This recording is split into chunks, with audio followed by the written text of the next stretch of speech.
ప్రభువు నామానికి స్తోత్రం. ప్రతిరోజు వినడం ద్వారా ఒక సంవత్సరానికి బైబిల్ చదవడానికి ఈ ఛానల్ సహాయపడుతుంది. Please subscribe and support. హృదయపూర్వక ధన్యవాదాలు. నేటి వేద భాగం దినవృత్తాంతముల మొదటి గ్రంథము 25వ అధ్యాయము. మరియు దావీదును సైన్యాధిపతులను ఆసాపు, హేమాను, యెదూతూను అను వారి కుమారులలో కొందరిని సేవ నిమిత్తమై ప్రత్యేకపరచి సితారాలను, స్వరమండలములను, తాళములను వాయించుచు ప్రకటించున్నట్లుగా నియమించిరి. ఈ సేవా వృత్తిని బట్టి ఏర్పాటైన వారి సంఖ్య ఎంతయనగా, ఆసాపు కుమారులలో రాజాజ్ఞ ప్రకారముగా ప్రకటించుచు ఆసాపు చేతి క్రింద నుండు ఆసాపు కుమారులైన జక్కూరు, యోసేపు, నెతన్యా, అషర్యేలా అనువారు.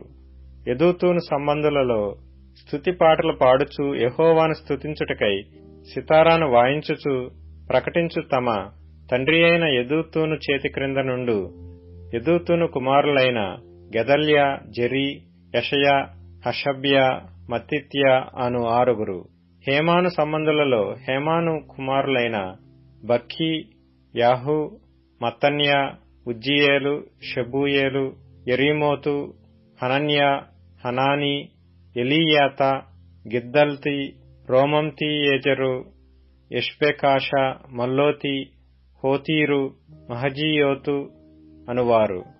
వీరందరూ దేవుని వాక్కు విషయములో రాజునకు దీర్ఘదర్శియగు హేమాను యొక్క కుమారులు. హేమాను సంతతిని గొప్ప చేయుటకై దేవుడు హేమానునకు 14 కుమారులను 3 కుమార్తెలను అనుగ్రహించి ఉండెను. వీరందరూ ఆసాపునకును, యెదూతూనునకును, హేమానునకును రాజు చేసియున్న కట్టడ ప్రకారము యెహోవా ఇంటిలో తాళములు, స్వరమండలములు, సితారాలు వాయించుచు గానము చేయుచు తమ తండ్రి చేతి క్రింద దేవుని మందిరపు సేవ జరిగించుచుండిరి. యెహోవాకు గానము చేయుటలో నేర్పు పొందిన తమ సహోదరులతో కూడనున్న ప్రవీణులైన పాఠకుల లెక్క 288. తాము చేయు సేవ విషయములో పిన్నయని, పెద్దయని, గురువని, శిష్యుడని భేదం లేకుండా వంతుల కొరకై చీట్లు వేసిరి. మొదటి చీటి ఆసాపు వంశముందున్న యోసేపు పేరట పడెను. రెండవది గెదల్యా పేరట పడెను. వీడును వీని సహోదరులను కుమారులను 12. మూడవది జక్కూరు పేరట పడెను. వీడును వీని కుమారులను సహోదరులను 12. నాలుగవది ఇజ్రీ పేరట పడెను. వీడును వీని కుమారులను సహోదరులను 12. ఐదవది నెతన్యా పేరట పడెను. వీని కుమారులను సహోదరులను 12. ఆరవది బక్కీయాహు పేరట పడెను. వీని కుమారులను సహోదరులను 12. ఏడవది యెషర్యేలా పేరట పడెను. వీని కుమారులను సహోదరులను 12. ఎనిమిదవది యెషయా పేరట పడెను. వీని కుమారులను సహోదరులను 12. తొమ్మిదవది మత్తన్యా పేరట పడెను. వీని కుమారులను సహోదరులను 12. 10వది షిమీ పేరట పడెను. వీని కుమారులను సహోదరులను 12. 11వది అజరేలు పేరట పడెను. వీని కుమారులను సహోదరులను 12. 12వది అషబ్యా పేరట పడెను. వీని కుమారులను సహోదరులను 12. 13వది షూబాయేలు పేరట పడెను. వీని కుమారులను సహోదరులను 12. 14వది మత్తిత్యా పేరట పడెను. వీని కుమారులను సహోదరులను 12.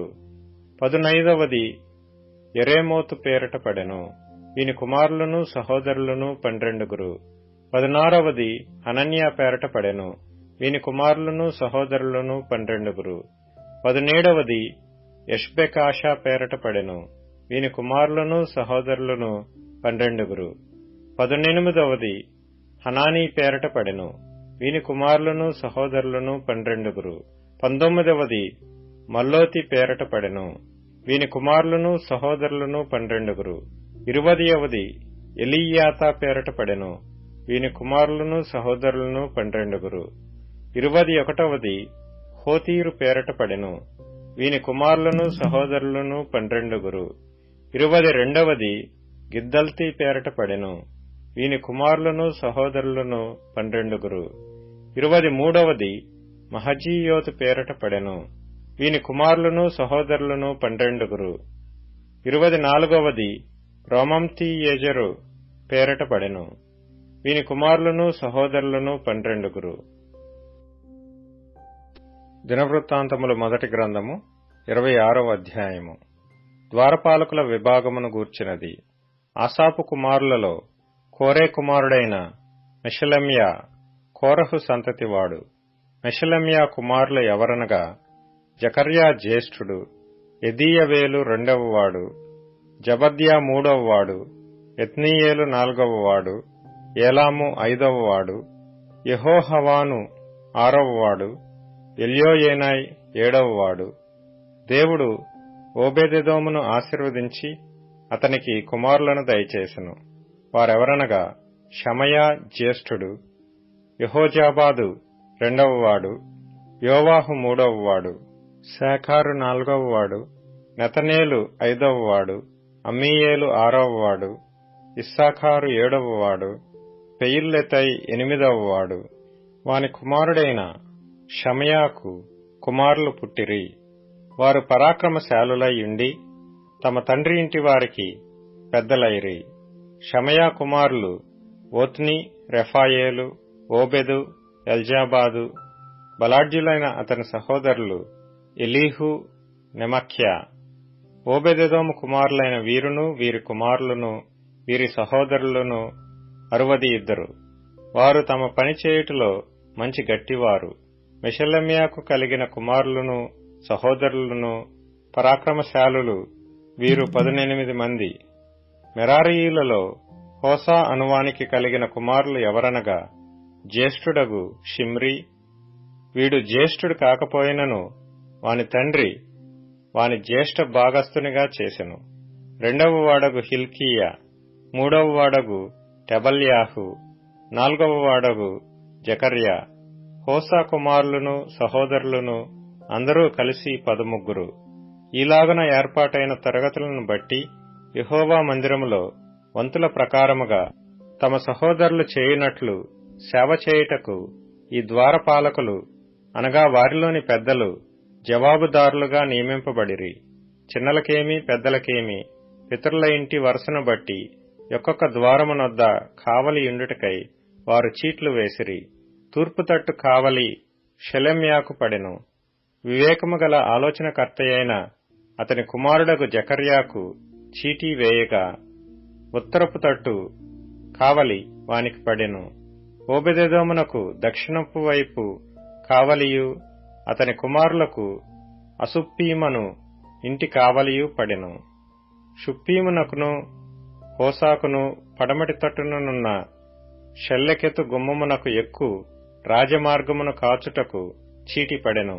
తూర్పున లేవీయులైన 6, ఉత్తరమున దినమునకు 4, దక్షిణమున దినమునకు 4, అసుప్పీమునొద్ద 2, బయట ద్వారమునొద్దను పడమరగా ఎక్కిపోవు రాజమార్గమునొద్దను 4, వెలుపటి త్రోవయందు 2 ఏర్పాటైరి.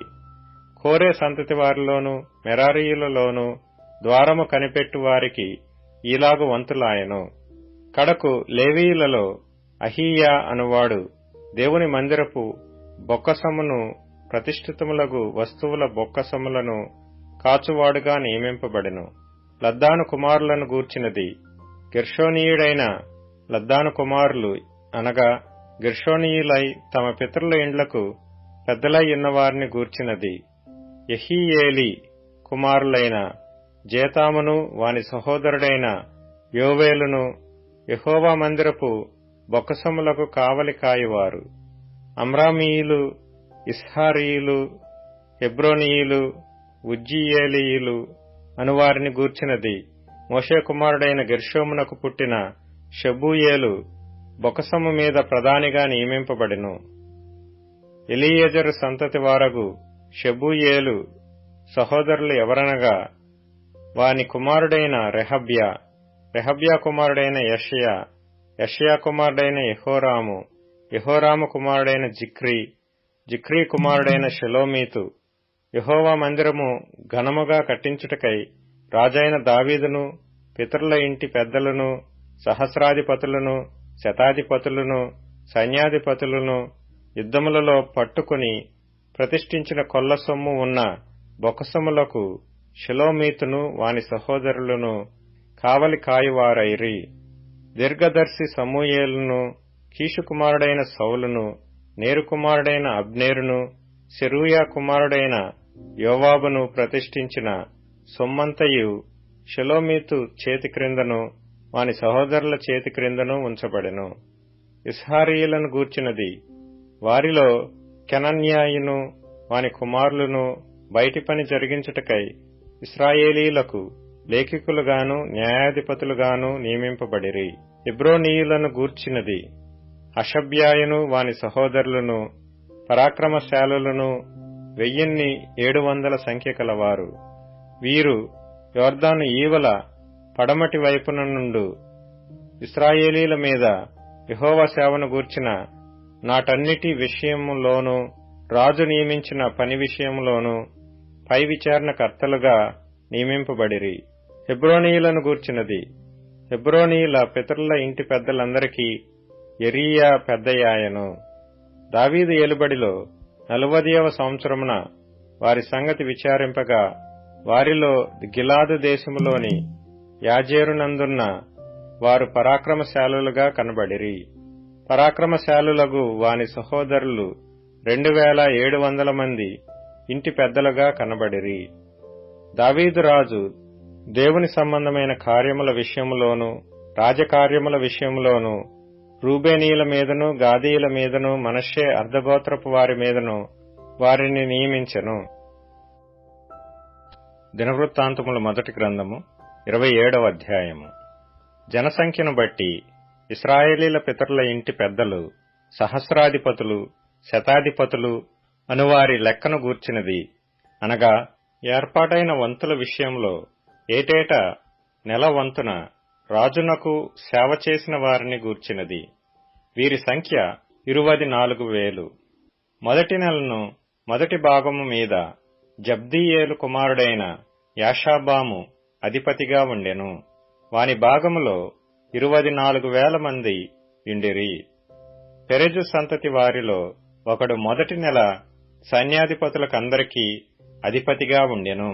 రెండవ నెల వంతు అహోహీయుడైన దోదైదియు అతని భాగపు వారిదియు ఆయను. అతని భాగమందు మిక్లోతు అధిపతిగా ఉండెను. అతని భాగములో చేరిన వారు 24,000 మంది. మూడవ నెలను యెహోయాదా కుమారుడును సభాముఖ్యుడునగు బెనాయా అధిపతిగా ఉండెను. అతని భాగములో చేరిన వారు 24,000 మంది. ఈ బెనాయా ఆ 30 మంది పరాక్రమశాలులలో ఒకడై ఆ 30 మందికి అధిపతి అయ్యుండెను. అతని భాగమందు అతని కుమారుడైన అమ్మీజాదాబు ఉండెను. 4వ నెలను యోవాబు సహోదరుడైన ఆసాహేలు 4వ అధిపతిగా ఉండెను. అతని కుమారుడైన జబద్యా అతని తరువాత అధిపతి ఆయను. అతని భాగములో చేరిన వారు 24,000 మంది. 5వ నెలను ఇస్రాహేతీయుడైన షంహూతు అధిపతిగా ఉండెను. అతని భాగములో చేరిన వారు 24,000 మంది. 6వ నెలను తెకోవీయుడైన ఇక్కెషునకు పుట్టిన ఈరా అధిపతిగా ఉండెను. అతని భాగములో చేరిన వారు 24,000 మంది. 7వ నెలను ఎఫ్రాయిము సంతతి వాడును పెలోనీయుడైన హేలెస్పు అధిపతిగా ఉండెను. అతని భాగములో చేరిన వారు 24,000 మంది. 8వ నెలను జరహీల సంబంధుడును హుషాతీయుడునైన సిబ్బెకై అధిపతిగా ఉండెను. అతని భాగములో చేరిన వారు 24,000 మంది. 9వ నెలను బెన్యామీనీల సంబంధుడును అనాతోతీయుడునైన అబీయెజరు అధిపతిగా ఉండెను. అతని భాగములో చేరిన వారు 24,000 మంది. 10వ నెలను జరహీల సంబంధుడును నెటోపాతీయుడునైన మహరై అధిపతిగా ఉండెను. అతని భాగములో చేరిన వారు 24,000 మంది. 11వ నెలను ఎఫ్రాయిము సంతతి వాడును పిరాతోనీయుడైన బెనాయా అధిపతిగా ఉండెను. అతని భాగములో చేరిన వారు 24,000 మంది. 12వ నెలను ఓత్నీయేలు సంబంధుడును నెటోపాతీయుడునైన హెల్దయు అధిపతిగా ఉండెను. అతని భాగంలో చేరిన వారు 24,000 మంది. మరియు ఇశ్రాయేలీల గోత్రము మీదనున్న వారి వివరమేదనగా, జిక్రీ కుమారుడైన ఎలీయెజరు రూబేనీయులకు అధిపతిగా ఉండెను. మైకా కుమారుడైన షపట్యా షిమ్యోనీయులకు అధిపతిగా ఉండెను. కెమూయేలు కుమారుడైన హషబ్యా లేవీయులకు అధిపతిగా ఉండెను. సాదోకు అహరోనీయులకు అధిపతిగా ఉండెను. దావీదు సహోదరులలో ఎలీహు అను ఒకడు యూదావారికి అధిపతిగా ఉండెను. మిఖాయేలు కుమారుడైన ఒమ్రి ఇస్సాఖారీయులకు అధిపతిగా ఉండెను. ఓబద్యా కుమారుడైన ఇష్మయ జెబూలూనీయులకు అధిపతిగా ఉండెను. అజ్రీయేలు కుమారుడైన ఎరీమోతు నఫ్తాలీయులకు అధిపతిగా ఉండెను. అజజ్యాహు కుమారుడైన హోషేయ ఎఫ్రాయిమీయులకు అధిపతిగా ఉండెను. మనష్షే అర్ధగోత్రపు వారికి పెదాయా కుమారుడైన యోవేలు అధిపతిగా ఉండెను. గిలాదులోనున్న మనష్షే అర్ధగోత్రపు వారికి జకర్యా కుమారుడైన ఇద్దో అధిపతిగా ఉండెను. బెన్యామీనీయులకు అబ్నేరు కుమారుడైన యహసీయేలు అధిపతిగా ఉండెను. దానీయులకు యెరోహాము కుమారుడైన అజరేలు అధిపతిగా ఉండెను. వీరు ఇశ్రాయేలు గోత్రములకు అధిపతులు. ఇశ్రాయేలీలను ఆకాశ నక్షత్రములంత మందిగా చేయుదునని యెహోవా సెలవిచ్చియుండెను గనుక 20 ఏండ్లు మొదలుకొని అంతకు తక్కువ వయసు గలవారిని దావీదు జనసంఖ్యయందు చేర్చలేదు. జనసంఖ్య చేయు విషయమున ఇశ్రాయేలీల మీదికి కోపము వచ్చినందున సెరూయా కుమారుడైన యోవాబు దాని చేయనారంభించినే గాని దాని ముగింపకపోయెను. కాబట్టి జనసంఖ్య మొత్తము దావీదు రాజు వృత్తాంత గ్రంథములలో చేర్చబడలేదు. రాజు బొక్కసముల మీద అదీయేలు కుమారుడైన అజ్మావెతు నియమింపబడెను. అయితే పొలములలోనూ పట్టణములలోనూ గ్రామములలోనూ దుర్గములలోనూ ఉండు ఆస్తి మీద ఉజ్జియా కుమారుడైన యెహోనాతాను నియమింపబడెను. పొలములో పనిచేయు వారి మీదను భూమి దున్ను వారి మీదను కెలూబు కుమారుడైన ఎజ్రీ నియమింపబడెను. ద్రాక్షతోటల మీద రామాతీయుడైన షిమీయు, ద్రాక్షతోటల ఆదాయమైన ద్రాక్షరసము నిలవచేయు కొట్ల మీద షిప్మీయుడైన జబ్దీయు నియమింపబడిరి. షెఫేలా ప్రదేశమున నుండు ఒలీవ చెట్ల మీదను మేడి చెట్ల మీదను గెదేరీయుడైన బయల్ హనాను నియమింపబడెను. నూనె కొట్ల మీద యోవాషు నియమింపబడెను.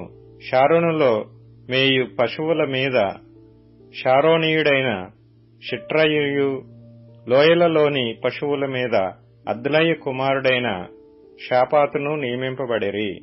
ఒంటెల మీద ఇష్మాయేలీయుడైన ఓబీలును, గాడిదల మీద మేరోనోతీయుడైన యెహెద్యాహును నియమింపబడిరి. గొర్రెల మీద హగ్రీయుడైన యాజీజు నియమింపబడెను. వీరందరూ దావీదు రాజుకున్న ఆస్తి మీద నియమింపబడిన అధిపతులు. దావీదు పినతండ్రి అయిన యోనాతాను వివేకము గల ఆలోచనకర్తయ్యుండెను గనుక అతడు శాస్త్రిగా నియమింపబడెను. హక్మోనీ కుమారుడైన యెహీయేలు రాజు కుమారుల యొద్ద ఉండుటకు నియమింపబడెను. అహీతోపెలు రాజునకు మంత్రి, అర్కీయుడైన హూషై రాజునకు తోడు. అహీతోపెలు చనిపోయిన మీదట బెనాయా కుమారుడైన యెహోయాదాయును అబ్యాతారును మంత్రులైరి. యోవాబు రాజు యొక్క సేనకు అధిపతిగా నియమింపబడెను. లూకాసు వార్త 8వ అధ్యాయం. వెంటనే ఆయన దేవుని రాజ్య సువార్తను తెలుపుచు ప్రకటించుచు ప్రతి పట్టణములోనూ ప్రతి గ్రామములోనూ సంచారము చేయుచుండగా 12 మంది శిష్యులను, అపవిత్రాత్మలను, వ్యాధులను పోగొట్టబడిన కొందరు స్త్రీలను, అనగా 7 దయ్యములు వదిలిపోయిన మగ్దలేనే అనబడిన మరియయు, హెరోదు యొక్క గృహ నిర్వాహకుడగు కూజా భార్యయగు యోహన్నయు, సూసన్నయు ఆయనతో కూడా ఉండిరి. వీరును ఇతరులనేకులను తమకు కలిగిన ఆస్తితో వారికి ఉపచారము చేయుచూ వచ్చిరి. బహుజన సమూహము కూడి ప్రతి పట్టణము నుండి ఆయన యొద్దకు వచ్చుచుండగా ఆయన ఉపమాన రీతిగా ఇట్లనెను. విత్తువాడు తన విత్తనములు విత్తుటకు బయలుదేరెను. అతడు విత్తుచుండగా కొన్ని విత్తనములు త్రోవ పక్కన పడి త్రొక్కబడెను గనక ఆకాశ పక్షులు వాటిని మృంగివేసెను. మరికొన్ని రాతి నేలను పడి మొలచి చెమ్మలేనందున ఎండిపోయెను. మరికొన్ని ముండ్ల పొదల నడుమ పడెను. ముండ్ల పొదలు వాటిలో మొలచి వాటినణచివేసెను. మరికొన్ని మంచి నేలను పడెను. అవి మొలచి నూరంతలుగా ఫలించెను అనెను. ఈ మాటలు పలుకుచు వినుటకు చెవులు గలవాడు వినుగాక అని బిగ్గరగా చెప్పెను. ఆయన శిష్యులు ఈ ఉపమాన భావమేమిటని ఆయనను అడుగగా, ఆయన దేవుని రాజ్య మర్మములెరుగుట మీకు అనుగ్రహింపబడి ఉన్నది. ఇతరులైతే చూచియు చూడకయు వినియు గ్రహింపకయు ఉండునట్లు వారికి ఉపమాన రీతిగా బోధింపబడుచున్నవి. ఈ ఉపమాన భావమేమనగా, విత్తనము దేవుని వాక్యము. త్రోవ పక్క పడు నుండువారు వారు వినువారు గాని నమ్మి రక్షణ పొందకుండునట్లు అపవాది వచ్చి వారి హృదయములో నుండి వాక్యమెత్తుకొని పోవును. రాతి నేల నుండు వారెవరనగా, వినునప్పుడు వాక్యమును సంతోషంగా అంగీకరించువారు గాని వారికి వేరు లేనందున కొంచెం కాలము నమ్మి శోధన కాలమున తొలగిపోవుదురు. ముండ్ల పొదలో పడిన విత్తనమును పోలిన వారెవరనగా, విని కాలము గడిచిన కొలది ఈ జీవన సంబంధమైన విచారములు చేతను ధనభోగముల చేతను అణచివేయబడి పరిపక్వముగా ఫలింపని వారు. మంచి నేల నుండు విత్తనమును పోలిన వారెవరనగా, యోగ్యమైన మంచి మనస్సుతో వాక్యము విని దానిని అవలంబించి ఓపికతో ఫలించువారు. ఎవడునూ దీపము ముట్టించి పాత్రతో కప్పివేయడు, మంచము క్రింద పెట్టడు, కాని లోపలికి వచ్చువారికి వెలుగు అగుపడవలెనని దీపస్తంభము మీద దానిని పెట్టును. తేటపరచబడని రహస్యమేదియూ లేదు, తెలియజేయబడకయు బయలుపడకయు నుండు మరుగైనదేదియూ లేదు. కలిగిన వానికి ఇయ్యబడును, లేనివాని యుద్ధ నుండి తనకు కలిగినదని అనుకొనున్నది కూడా తీసివేయబడును. గనుక మీరేలాగు వినుచున్నారో చూచుకొనుడి అని చెప్పెను. ఆయన తల్లియు సహోదరులను ఆయన యొద్దకు వచ్చి జనులు గుంపుగా ఉండుట చేత ఆయన దగ్గరకు రాలేకపోయిరి. అప్పుడు, నీ తల్లియు నీ సహోదరులు నిన్ను చూడగోరి వెలుపల నిలిచియున్నారని ఎవరో ఆయనకు తెలియజేసిరి. అందుకాయన, దేవుని వాక్యము విని దాని ప్రకారము జరిగించు వీరే నా తల్లియు నా సహోదరులను అని వారితో చెప్పెను. మరి ఒకనాడు ఆయన తన శిష్యులతో కూడా ఒక దోణి ఎక్కి సరస్సు అద్దరికి పోదమని వారితో చెప్పగా, వారు ఆ దోణెను త్రోసి బయలుదేరిరి. వారు వెలుచుండగా ఆయన నిద్రించెను. అంతలో గాలివాన సరస్సు మీదికి వచ్చి దోణె నీళ్లతో నిండినందున వారు అపాయకరమైన స్థితిలో ఉండిరి. గనక ఆయన యొద్దకు వచ్చి, ప్రభువా, ప్రభువా, నశించిపోవుచున్నామని చెప్పి ఆయనను లేపిరి. ఆయన లేచి గాలిని నీటి పొంగును గద్దింపగానే అవి అణగి నిమ్మలమాయెను. అప్పుడాయనను, మీ విశ్వాసమెక్కడా అని వారితో అనెను. అయితే వారు భయపడి, ఈయన గాలికిని నీళ్లకును ఆజ్ఞాపింపగా అవి లోబడిచున్నవే, ఈయన ఎవరో అని ఒకరితోనొకడు చెప్పుకొని ఆశ్చర్యపడిరి. వారు గలిలయకు ఎదురుగా ఉండు గెరాసీనీయుల దేశమునకు వచ్చిరి. ఆయన ఒడ్డున దిగినప్పుడు ఆ ఊరి వాడొకడు ఆయనకు ఎదురుగా వచ్చెను. వాడు దయ్యములు పట్టిన వాడై బహుకాలము నుండి బట్టలు కట్టుకొనక సమాధులలోనే గాని ఇంటిలో ఉండువాడు కాడు. వాడు యేసును చూచి కేకలు వేసి ఆయన ఎదుట సాగిలపడి, యేసు, సర్వోన్నతుడైన దేవుని కుమారుడా, నాతో నీకేమి? నన్ను బాధపరచుకుమని నిన్ను వేడుకొనుచున్నాను అని కేకలు వేసి చెప్పెను. ఏలయనగా ఆయన ఆ మనుష్యుని విడిచి వెలుపలికి రమ్మని ఆ అపవిత్రాత్మకు ఆజ్ఞాపించెను. అది అనేక పర్యాయములు వానిని పట్టుచు వచ్చెను గనక వానిని గొలుసులతోనూ కాలి సంకెళ్లతోనూ కట్టి కావలి యందుంచిరి. గాని వాడు బంధకములను తెంపగా దయ్యము వానిని అడవిలోనికి తరుముకొని పోయెను. యేసు నీ పేరేమని వాని అడగగా చాలా దయ్యములు వానిలో చొచ్చియుండెను గనుక వాడు తన పేరు సేన అని చెప్పి పాతాళంలోనికి పోవుటకు తమకు ఆజ్ఞాపింపవద్దని ఆయనను వేడుకొనెను. అక్కడ విస్తారమైన పందుల మంద కొండమీద మేయుచుండెను గనుక వాటిలో చొచ్చుటకు తమకు సెలవిమ్మని ఆయనను వేడుకొనగా ఆయన సెలవిచ్చెను.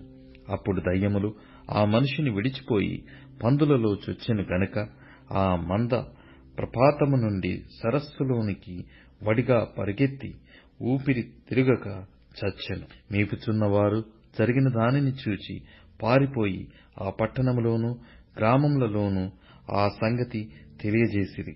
జనులు జరిగిన దానిని చూడ వెళ్లి యేసునొద్దకు వచ్చి దయ్యములు వదిలిపోయిన మనుష్యుడు బట్టలు కట్టుకొని స్వస్థచిత్తుడై యేసు పాదముల యొద్ద కూర్చుండుట చూచి భయపడిరి. అది చూచిన వారు దయ్యములు పట్టిన వాడేలాగు స్వస్థత పొందెనో జనులకు తెలియజేయగా గెరసీనీయుల ప్రాంతములలో నుండి జనులందరూ బహు భయాక్రాంతులైరి గనుక తమ్మును పొమ్మని ఆయనను వేడుకొనిరి. ఆయన దోణి ఎక్కి తిరిగి వెళ్ళుచుండగా దయ్యములు వదిలిపోయిన మనుష్యుడు ఆయనతో కూడా తన్ను ఉండనిమ్మని ఆయనను వేడుకొనెను. అయితే ఆయన, నీవు నీ ఇంటికి తిరిగి వెళ్లి దేవుడు నీకెట్టి గొప్ప కార్యములు చేసెనో తెలియజేయుమని వానితో చెప్పి వానిని పంపివేసెను. వాడు వెళ్లి యేసు తనకెట్టి గొప్ప కార్యములు చేసెనో ఆ పట్టణమందంతటను ప్రకటించెను. జనసమూహము ఆయన కొరకు ఎదురుచూచుచుండెను గనుక యేసు తిరిగి వచ్చినప్పుడు వారు ఆయనను చేర్చుకొనిరి. అంతటా ఇదిగో, సమాజ మందిరపు అధికారి అయిన యాయీరు అను ఒకడు వచ్చి యేసు పాదముల మీద పడి, ఇంచుమించు 12 ఏండ్ల ఈడుగల తన యొక్కతే కుమార్తె చావ సిద్ధముగా ఉన్నది గనుక తన ఇంటికి రమ్మని ఆయనను బతిమాలుకొనెను. ఆయన వెలుచుండగా జనసమూహములు ఆయన మీద పడుచుండిరి. అప్పుడు 12 ఏండ్ల నుండి రక్తస్రావం రోగము గల ఒక స్త్రీ ఎవని చేతను స్వస్థత నొందనిదై ఆయన వెనుకకు వచ్చి ఆయన వస్త్రము చెంగును ముట్టెను. వెంటనే ఆమె రక్తస్రావము నిలిచిపోయెను. నన్ను ముట్టినది ఎవరని యేసు అడగగా అందరును మేమెరగమన్నప్పుడు పేతురు, ఏలినవాడా, జనసమూహములు క్రిక్కిరిసి నీ మీద పడుచున్నారనగా యేసు, ఎవడో నన్ను ముట్టెను, ప్రభావము నాలో నుండి వెడలిపోయినదని నాకు తెలిసినదనెను. తాను మరుగైయుండలేదని ఆ స్త్రీ చూచి వణుకుచూ వచ్చి ఆయన ఎదుట సాగిలపడి తాను ఎందు నిమిత్తము ఆయనను ముట్టెనో వెంటనే తాను ఎలాగు స్వస్థపడెనో ఆ సంగతి ప్రజలందరి ఎదుట తెలియజెప్పెను. అందుకాయన, కుమారీ, నీ విశ్వాసము నిన్ను స్వస్థపరిచెను, సమాధానము గలదానవై పొమ్మని ఆమెతో చెప్పెను. ఆయన ఇంకనూ మాటలాడుచుండగా సమాజ మందిరపు అధికారి ఇంటి నుండి ఒకడు వచ్చి, నీ కుమార్తె చనిపోయినదని బోధకుని శ్రమ పెట్టవద్దని అతనితో చెప్పెను.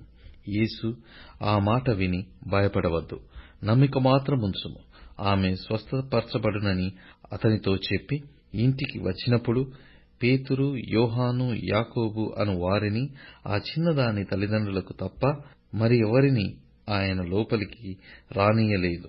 అందరును ఆమె నిమిత్తమై ఏడ్చుచూ రొమ్ము కొట్టుకొనుచుండగా ఆయన వారితో, ఏడవవద్దని, ఆమె నిద్రించుచున్నదే గాని చనిపోలేదని చెప్పెను. ఆమె చనిపోయెనని వారెరిగి ఆయనను అపహసించిరి. అయితే ఆయన ఆమె చేయి పట్టుకుని, చిన్నదానా, లెమ్మని చెప్పగా ఆమె ప్రాణము తిరిగి వచ్చెను గనక వెంటనే ఆమె లేచెను. అప్పుడు ఆయన ఆమెకు భోజనము పెట్టుడని ఆజ్ఞాపించెను. ఆమె తల్లిదండ్రులు విస్మయము నొందిరి. అంతటా ఆయన జరిగినది ఎవనితోనూ చెప్పవద్దని వారికి ఆజ్ఞాపించెను.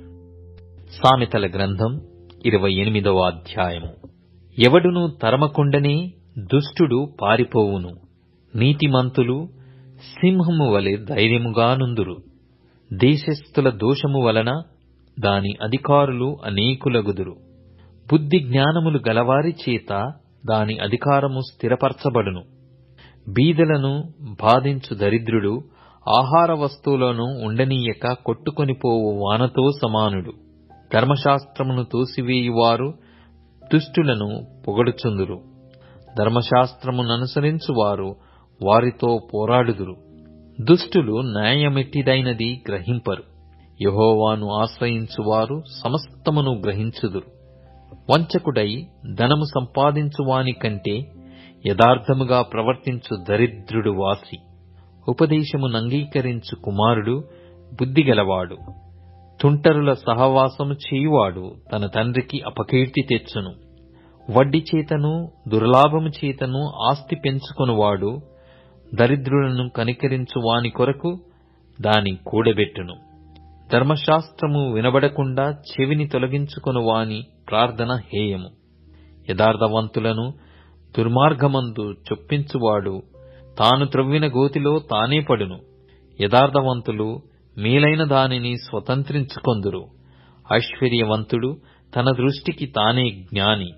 వివేకము గల దరిద్రుడు వానిని పరిశోధించును. నీతిమంతులకు జయము కలుగుట మహాఘనతకు కారణము. దుష్టులు గొప్పవారగునప్పుడు జనులు దాగియుందురు. అతిక్రమములను దాచిపెట్టువాడు వర్ధిల్లడు. వాటిని ఒప్పుకొని విడిచిపెట్టువాడు కనికరము పొందును. నిత్యము భయము గలిగి ప్రవర్తించువాడు ధన్యుడు. హృదయమును కఠినపరుచుకొనువాడు కీడులో పడును. బొబ్బరించు సింహమును తిరుగులాడు ఎలుగుబంటియు దరిద్రులైన జనుల నేలు దుష్టుడును సమానములు. వివేకము లేని వాడవై జనులను అధికముగా బాధపెట్టు అధికారి దుర్లాభమును ద్వేషించువాడు దీర్ఘాయుష్మంతుడగును. ప్రాణము తీసి దోషము కట్టుకొనిన వాడు గోతికి పరిగెత్తుచున్నాడు. ఎవరును అట్టివానిని ఆపకూడదు. యథార్థముగా ప్రవర్తించువాడు రక్షింపబడును. మూర్ఖ ప్రవర్తన గలవాడు హఠాత్తుగా పడిపోవును. తన పొలము సేద్యము చేసుకొను వానికి కడుపు నిండా అన్నము దొరుకుని. వ్యర్థమైన వాటిని అనుసరించు వారికి కలుగు పేదరికము ఇంతంత కాదు. నమ్మకమైన వానికి దీవెనలు మెండుగా కలుగును. ధనవంతుడగుటకు ఆతురపడవాడు శిక్షనొందకపోడు. పక్షపాతము చూపుట మంచిది కాదు. రొట్టెముక్క కొరకు ఒకడు దోషము చేయును. చెడు దృష్టి గలవాడు ఆస్తి సంపాదింప ఆతురపడును. తనకు దరిద్రత వచ్చునని వానికి తెలియదు. నాలుకతో ఇచ్చకములాడు వానికంటే నరులను గద్దించువాడు తుదకు ఎక్కువ దయపొందును. తన తల్లిదండ్రుల సొమ్ము దోచుకొని అది ద్రోహము కాదనుకొనువాడు నశింపజేయువానికి జతకాడు.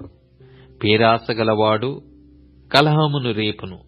యెహోవా యందు నమ్మకముంచువాడు వర్ధిల్లును. తన మనసును నమ్ముకొనువాడు బుద్ధిహీనుడు. జ్ఞానముగా ప్రవర్తించువాడు తప్పించుకొనును. బీదలకిచ్చువానికి మేలు కలుగదు. కన్నులు మూసుకుని వానికి బహు శాపములు కలుగును. దుష్టులు గొప్పవారగునప్పుడు జనులు దాగుకొందురు. వారు నశించునప్పుడు నీతిమంతులు ఎక్కువగుదురు. ఇప్పుడు tune in, Spotify, Amazon music మరియు యూట్యూబ్ మ్యూజిక్ లో కూడా అందుబాటులో ఉంది. Please follow us.